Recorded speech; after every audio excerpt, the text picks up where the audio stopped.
फिर से एक बार स्वागत है मेरे चैनल पर। मैं हूँ राज। आप देख रहे हैं हाईवे 33। दोस्तों, आज की जो कहानी है, घटना है, ये प्रीतम जी ने भेजी है। प्रीतम जी एक ट्रक ड्राइवर हैं और ये घटना मध्य प्रदेश में घटी थी इनके साथ में, जब वो रात के टाइम हाईवे पे चल रहे थे। ये जगह थी बुरहानपुर खंडवा के बीच में। तो चलते हैं कहानी में। लेकिन दोस्तों, आपके पास भी कोई अपनी आप बीती है, कोई घटना है इस तरह की, तो आप मुझे व्हाट्सएप नंबर पर अपना संदेश दे सकते हैं, कहानी को भेज सकते हैं। मैं आपकी कहानी को ज़रूर बनाऊंगा। तो चलते हैं अब कहानी की ओर। दोस्तों, मेरा नाम प्रीतम है। मैं ट्रक ड्राइवर हूँ और मेरा उम्र करीब 27 साल का हुआ था उस टाइम में। मैं उस दिन अकेले ही ट्रक पर था। एक जो हमारा असिस्टेंट था, उसके पैर में मोच आ गई थी और इसलिए उसको घर पर छोड़ना पड़ा। वो तो घर पर अपना इलाज करवा रहा था, लेकिन हम अपना ट्रक लेकर के रात में चल रहे थे। अपनी जो डिलीवरी देनी थी, ट्रक की सप्लाई देनी थी, हमें उस जगह पर पहुंचना था। हमारा जो ट्रक था मध्य प्रदेश के हाईवे पर था। जगह थी बुरहानपुर खंडवा के बीच में। अब रात के करीब 11 साढ़े 11 का वक्त था।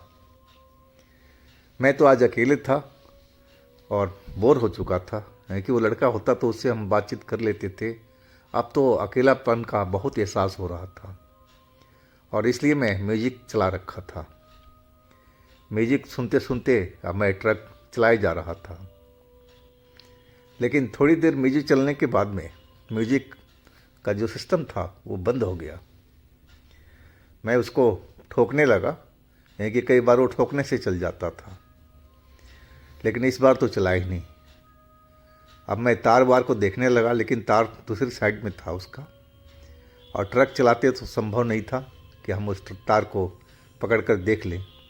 अब हमें ट्रक को कहीं रोकना था और मैं देख रहा था कोई ढाबा वबा नज़र आ जाए तो वहाँ पर हम चाय भी पी लेंगे और म्यूजिक सिस्टम का तार भी चेक कर लेंगे आखिर क्यों बंद हो गया है। लेकिन ढाबा मुझे अभी दूर दूर तक कोई दिखाई नहीं पड़ रहा था। मुझे अब आलस सी आ रही थी। एक आप अकेला होने की वजह से सुस्ती सी आ रही थी। मैंने सोचा क्यों ना इधर ही कहीं रोक करके और म्यूजिक सिस्टम का तार को चेक कर लिया जाए। फिर मुझे एक जगह साफ़ सुथरी सी दिखाई पड़ी थी, रोड के बाईं साइड में। आगे एक पुलिया सा बना हुआ था। पुलिया से पहले ही जगह खुली रोड थी, खुली जगह थी फुटपाथ साइड में। ट्रक लगाने का सही जुगाड़ था वहाँ पर, तो मैंने वहाँ ट्रक लगा दिया था। लगा करके मैं वो म्यूजिक सिस्टम का तार चेक करने लगा था। म्यूजिक सिस्टम तो बहुत कोशिशों के बाद में चालू नहीं हो पाया। अब मुझे लगा कि अब कल सुबह इसको मैकेनिक को दिखाना पड़ेगा, है कि मैं अब थक चुका था। वो मुझसे चालू नहीं हो पाया। तार वार सब कुछ सही था, तो अब मेरी समझ से बाहर था। मैंने सोचा चलो अब पेशाबी कराएं नीचे जा कर के। गाड़ी रुकी है तो मैं नीचे उतर गया। सामने मेरे बाएं साइड में गड्ढा सा बंधा हुआ था। गड्ढा था, बरसाती गड्ढा होता है उस तरह का था, लेकिन सूखा हुआ था और उसमें सूखी पत्तियां का ढेर लगा हुआ था, जो आंधी तूफान से उड़ उड़ करके और गड्ढों में भर जाती है। गड्ढा मुझे दिख रहा था कि वो 2-3 फीट 4 फीट का आसपास का गहरा था, इतना ही था। और मैं पेशाब करके वहाँ से मुड़ा। जैसे ही मुड़ा, अब मैं ट्रक का साइड में चलने लगा तो देखा एक सूखे हड्डी के ढांचा की तरह, आप समझ लो कि कंकाली की तरह वो इंसान लग रहा था। अब बहुत बड़ा सा सर दिखाई पड़ रहा था उसका। अब मेरे ट्रक के पास में जो दरवाज़ा था वहाँ पर वो खड़ा होकर देख रहा था। मैं देखते ही समझ में नहीं आया कि आखिर ये है क्या चीज़। इतना इंसान तो कमज़ोर नहीं होता है, ये तो ढांचे की तरह दिख रहा था। लेकिन मैं अब तो पहुंच ही गया था ट्रक के पास में, और मैं आवाज़ लगाई, भाई कौन हो तुम, और मेरे ट्रक के पास में क्या कर रहे हो। और तभी वो इंसान मुड़ा मेरी तरफ में। बड़ा ही चेहरा उसका अजब सा दिख रहा था, सूखा हुआ चेहरा है बिल्कुल, गाल पिचके हुए, हर चीज़ जैसे आम को चूस लिया गया हो और गुठली गुठली भर रह गई हो, वैसा ही उसका शक्ल था। आंखें अंदर धसी धसी सी दिखाई पड़ रही थी, लेकिन वो चमक रही थी, लाल लाल सी चमक रही थी। और उसने देरी नहीं किया, मेरा गर्दन को अपने हाथ में पकड़ लिया। मैंने बोला, अरे रे तुम कर क्या रहे हो भाई, कौन हो तुम, मेरी गर्दन छोड़ो छोड़ो। लेकिन वो तो मुझे ढकेलने लगा था, और उसके मुंह से अजीब से गुर्राहट सुनाई पड़ रही थी। वो कुछ बोल नहीं रहा था, और शरीर से बदबू भी आ रही थी बहुत भयंकर, जो बर्दाश्त नहीं हो रही थी। अब मुझे समझ में नहीं आ रहा था कि ये अचानक इसको क्या हो गया, कौन है ये, अब मुझे क्यों ये ढकेल रहा है मेरा गला पकड़ करके। मैं रोकता रह गया, मैं उससे बचने की कोशिश करते रह गया, लेकिन वो सुखड़ा सा जो इंसान था बहुत ही बलशाली था, बहुत ही ताकत थी उसके अंदर में। मैं तो हेल्दी था, नौजवान था, लेकिन मैं उससे अपना हाथ नहीं छोड़ा, गर्दन नहीं छुड़वा पाया, और वो मुझे ढकेलता जा रहा था उस गड्ढे के साइड में जहाँ मैं पेशाब करके आया था। अब मैं बहुत बचने की कोशिश कर रहा था, आखिरकार मैं चिल्लाना शुरू कर दिया था। मैं समझ गया कि ये कोई नॉर्मल शख्स तो नहीं लग रहा है, ये ज़रूर कोई आत्मा है, या कोई शैतान है, या कोई भूत है। लेकिन उस टाइप ट्रक पर कोई ट्रैफिक भी नज़र नहीं आ रही थी, ना लोग तो थे ही नहीं वहाँ पर, बिल्कुल वीरान सी जगह थी। अब मैं चिल्ला ही जा रहा था, उसको धकेलने की कोशिश कर रहा था कि मैं उसकी पकड़ से मैं निकल जाऊं, लेकिन वो तो गुर्राता हुआ एकदम अजीब सी आवाज़ कर रहा था और मुझे ढकेल रहा था। शरीर से बदबू वैसे ही निकल रही थी, सड़े हुए मांस की तरह। और वो मुझे उसी गड्ढे में ढकेल दिया जहाँ मैं पेशाब करके आया था, और मैं सूखे पत्ते पर गिर पड़ा। और गिरते ही थे जैसे मैं अंधेरे में कहीं गुम हो गया। मुझे हर तरफ अंधेरा ही अंधेरा दिखाई पड़ रहा था। मैं आंखें फाड़ फाड़ कर देखने की कोशिश कर रहा था, लेकिन मुझे कुछ नज़र नहीं आ रहा था। मैं हाथ पैर अपना चला रहा था, लेकिन वो जगह खुली खुली सी दिख रही थी, और लेकिन मुझे कुछ नज़र नहीं आ रहा था। और तभी ऊपर से वो जो इंसान था गुर्रा रहा था, उसकी गुर्राहट बहुत तेज़ हो गई थी, और अचानक उसकी हंसी सुनाई पड़ने लगी, और वो भी बड़ी कर्कश आवाज़ की हंसी थी। अब मैं आइडिया करने लगा था कि ये किस जगह पर मैं आकर गिरा हूँ, ये मैं हूँ कहाँ पर। और तभी मेरा पैर जो था किसी चीज़ से टकराया, टकराते ही मैं नीचे गिर पड़ा था। और गिरा था तो वो मुझे लगा कि कोई खोपड़ी है, किसी का सर है। मैं कांप गया। अब मुझे समझते देर नहीं लगी, या तो मैं किसी कब्र में आकर गिरा हूँ, या फिर कब्र जैसी कोई जगह है। ये जो मेरे हाथ में टच हुआ है ये खोपड़ी ही है, कि उसकी आंखें दांतें सब मुझे समझ में आ रही थी। हाथ से मैं पकड़ कर देख लिया था, और मैं तो और कांप गया। मुझे समझ में नहीं आ रहा था कि अब मैं इस अंधेरे से, अंधेरी जगह से मैं कैसे निकलूं, और मैं क्या करूं, कैसे इस जगह से बाहर निकलूं, और रास्ता कहाँ पर है। मैं तो ऊपर गड्ढे से नीचे गिरा था, लेकिन यहाँ तो निकलने का रास्ता ही अंधेरे में दिखाई नहीं पड़ रहा था कि मैं कैसे निकलूं। और वो जो सुखड़ा सा इंसान था ऊपर, उसकी जो चिल्लाहट थी वो तेज़ होती जा रही थी, बहुत तेज़ तेज़ हंसता जा रहा था, चिल्ला रहा था, घुर्रा रहा था। आवाज़ हमें बराबर सुनाई पड़ रही थी, और लग रहा था कि आवाज़ सब ऊपर से आ रही है। इसका मतलब कि मैं नीचे किसी कब्र में ही गिरा था, वो कब्र ही थी। और तभी मेरा हाथ, सूखी हुई जो हड्डी थी, वो हड्डी भी मुझे मिल गई थी। पैरों की हड्डी थी उसकी, जो नीचे कंकाल पड़ा हुआ था, जिसका सर था। अब मैं तो कन्फर्म हो चुका था कि ये जगह कोई कब्र ही है, और कब्र के अंदर ही मैं नीचे गिरा हुआ हूँ। मैं तो जिंदा ही दफन हो गया था कब्र के अंदर में, मुझे तो ऐसा ही लग गया था। और अब मैं समझ गया कि मैं करूँ तो क्या करूँ, मैं तो अब फंस चुका हूँ। मैं समझ गया था बुरी तरह से कि मैं अब फंस चुका हूँ।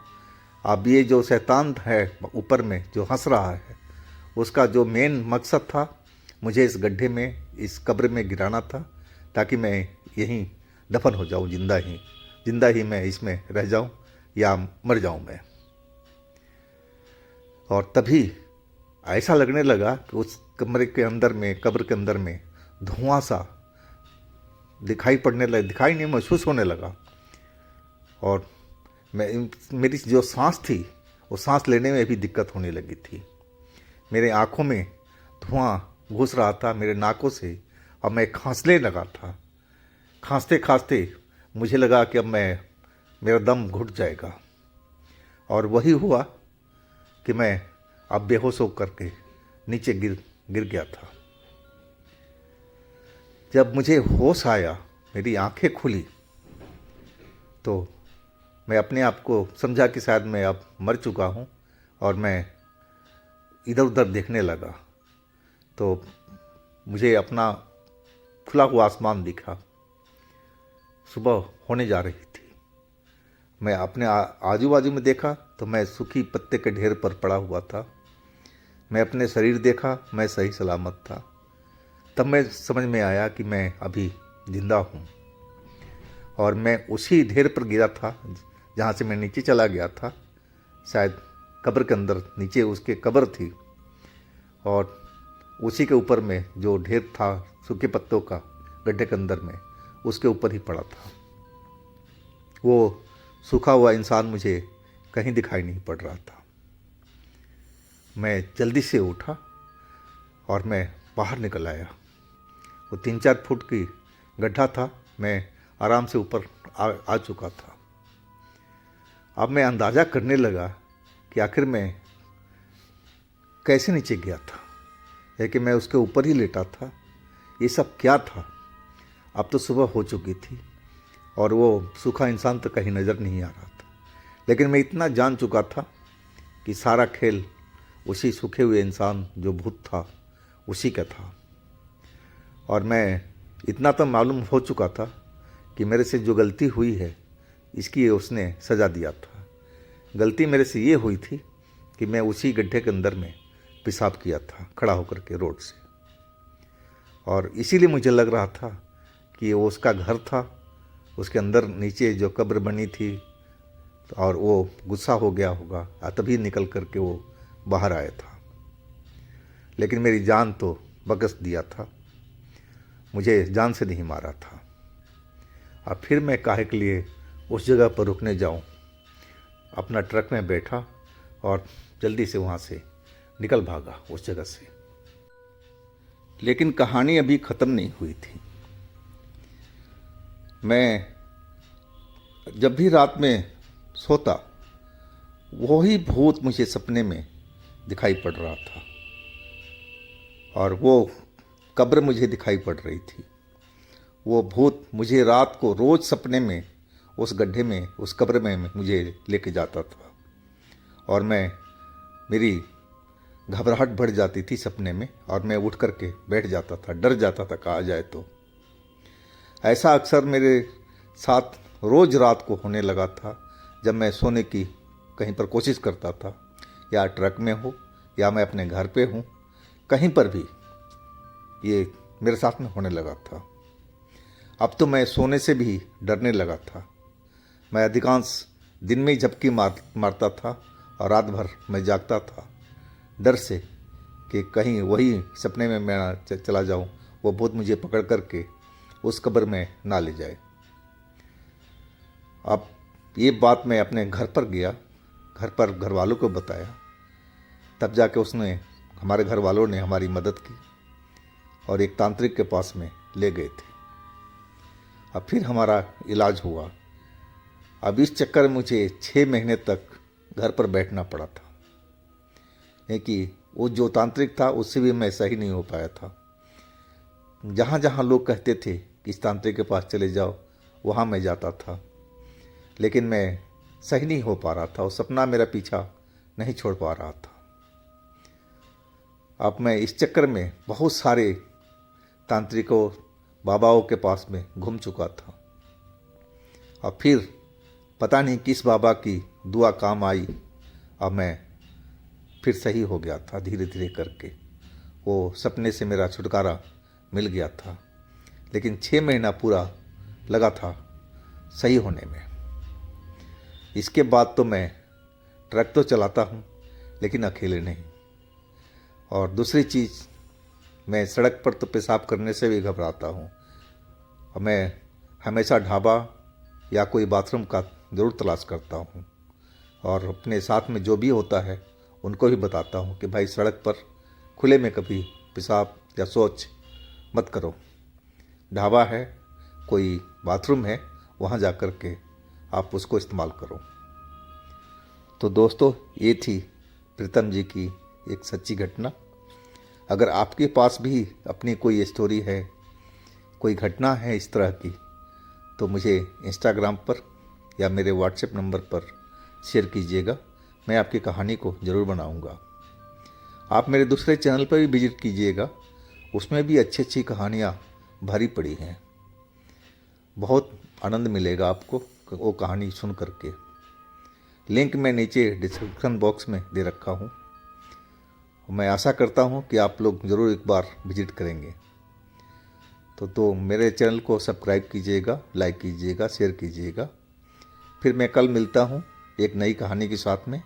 आप लोग अपना बहुत ही ख्याल रखिएगा। नमस्कार, धन्यवाद।